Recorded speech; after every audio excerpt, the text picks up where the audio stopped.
I didn't start talking to Doug until he was divorced. And we were just friends for a while, and then it turned into more.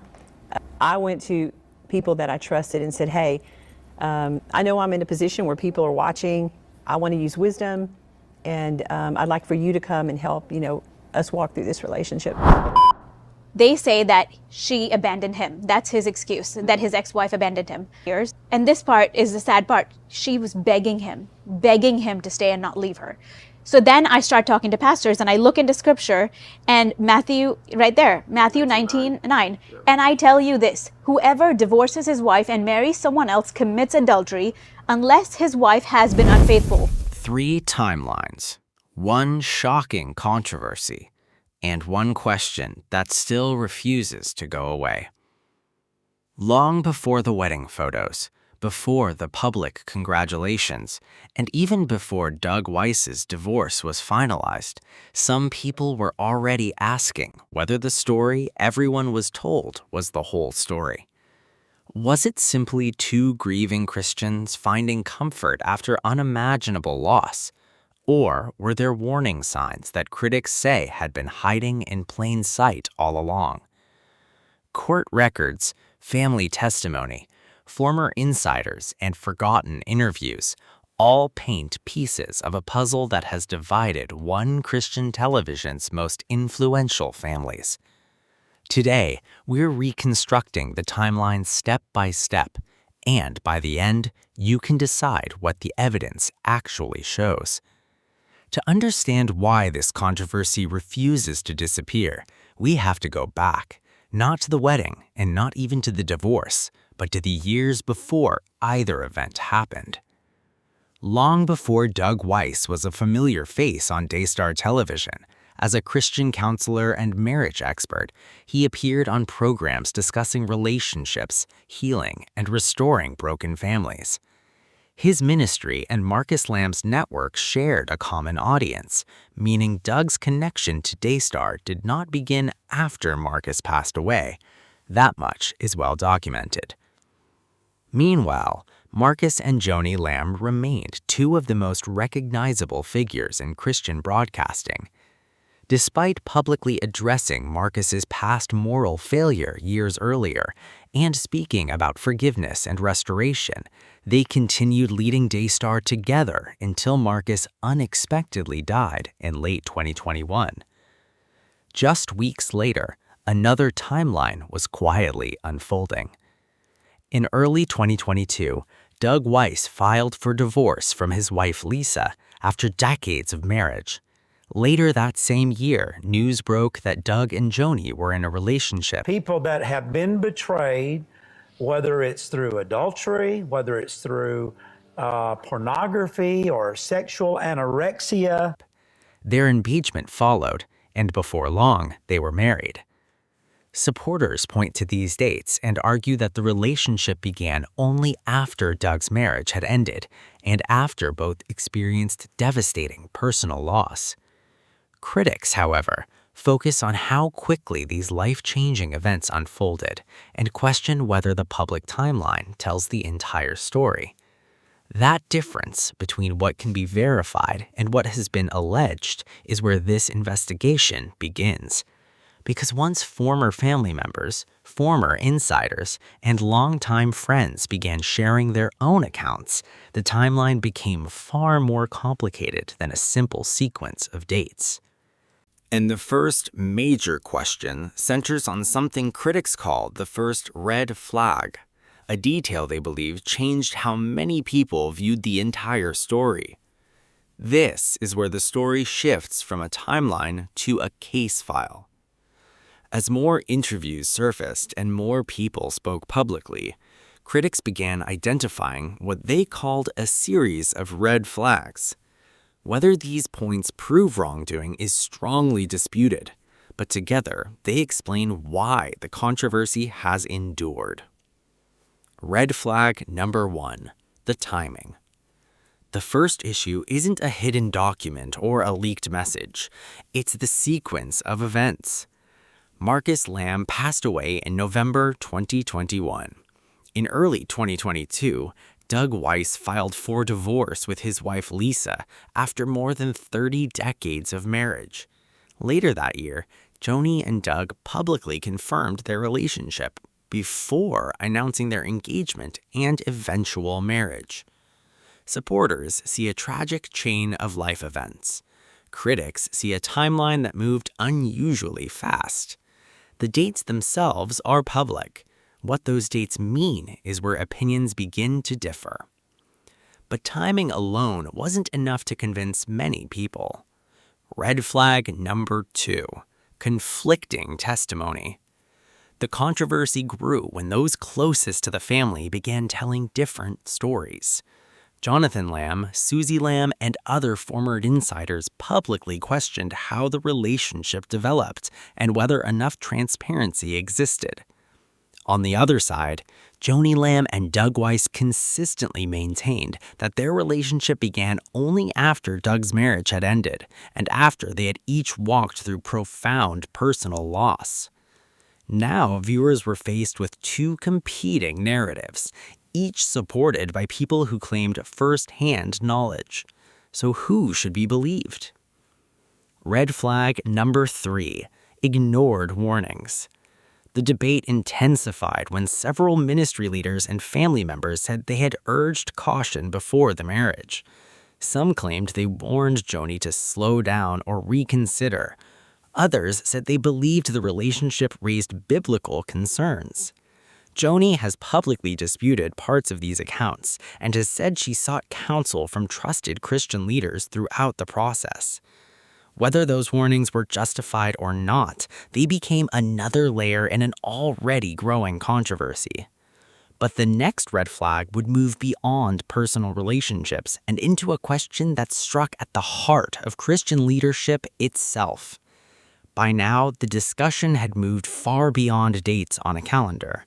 The focus shifted to something much larger: trust, leadership, and influence.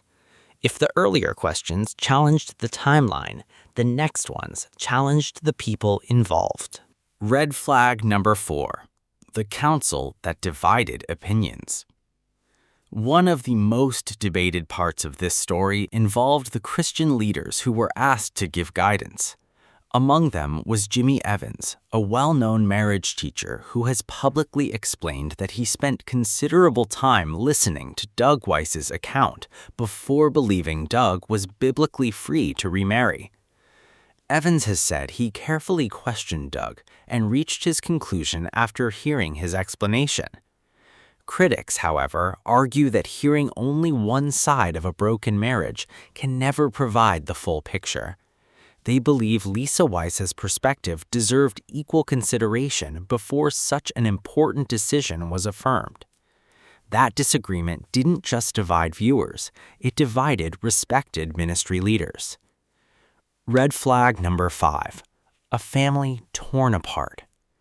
The controversy became even more personal when Jonathan Lamb and Susie Lamb publicly shared their concerns. According to their accounts, they believed the relationship raised biblical and ethical questions. Their objections eventually grew into a much larger conflict within the Lamb family and later within Daystar itself. Joni Lamb has disputed key parts of that narrative, saying she sought wise counsel and that the public has not seen the complete picture. Whatever happened behind closed doors, one fact is clear. The disagreement became public, and the family division could no longer be hidden. Red flag number 6, the leadership question. As emotions intensified, many Christians stopped asking only when the relationship began. Instead, they asked a different question. Should leaders who teach biblical marriage be held to a higher standard than everyone else? That single question transformed a family controversy into a debate about Christian leadership, accountability, and public trust. And just when the discussion seemed to reach its peak, another overlooked piece of the story began to surface, one that many viewers had never considered before. It didn't involve a wedding, a divorce, or even a family dispute. It involved the very ministry at the center of it all, Daystar television. By this point, most discussions had focused on one question: when did the relationship begin? But as the controversy grew, another quietly emerged. What was happening inside Daystar during the same period? To answer that, we have to look beyond the marriage itself. Marcus Lamb's passing in late 2021 marked a major leadership transition for one of the world's largest Christian television networks. As Joni Lamb stepped into a more prominent leadership role, every major decision was placed under a microscope. Then came another development. Jonathan Lamb, once widely viewed as part of Daystar's future leadership, was no longer serving in the same role.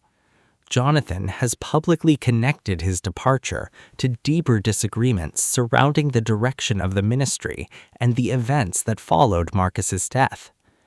Daystar, however, has presented a different account of the organizational changes. Those competing explanations only intensified public debate. At the same time, Christian commentators, ministry leaders, and online creators began analyzing archived interviews, public appearances, and social media posts, attempting to reconstruct the timeline for themselves.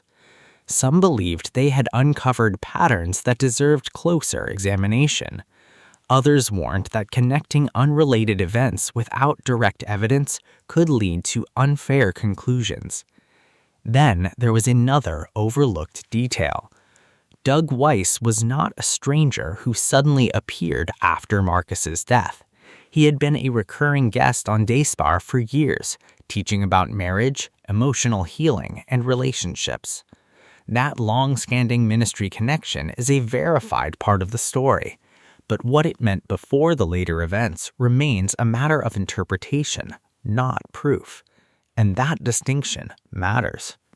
Because the biggest question was no longer simply when people met. It had become whether the public had been given the complete story. But before anyone could answer that, another issue demanded attention, one that many Christians believed outweighed every timeline, interview, and public statement.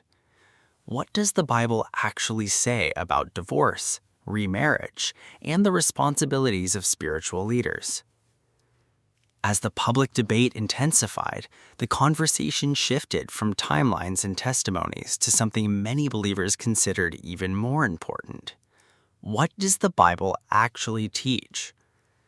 For many Christians, this wasn't just about one couple. It was about whether those who lead ministries should model the same biblical standards they teach from the pulpit. One passage quickly became the center of the discussion. In Matthew 19, Jesus speaks about marriage, divorce, and remarriage. Some Christian leaders believe the passage allows remarriage only under very limited circumstances. Others point to 1 Corinthians 7, where the Apostle Paul discusses abandonment, arguing that certain situations may permit divorce and remarriage. These different interpretations have shaped Christian teaching for decades. Supporters of Doug Weiss have argued that his previous marriage had reached a point where biblical grounds for divorce existed. They point to Doug's own public explanations and the counsel he says he received from trusted Christian leaders before remarrying. Critics, however, point to Lisa Weiss's public statements in which she has said she wanted reconciliation. They argue that if reconciliation remained possible, then remarriage raises difficult biblical questions. They also reference passages such as Malachi 2, where God expresses his concern over faithlessness in marriage, and Hebrews 13, which honors the marriage covenant.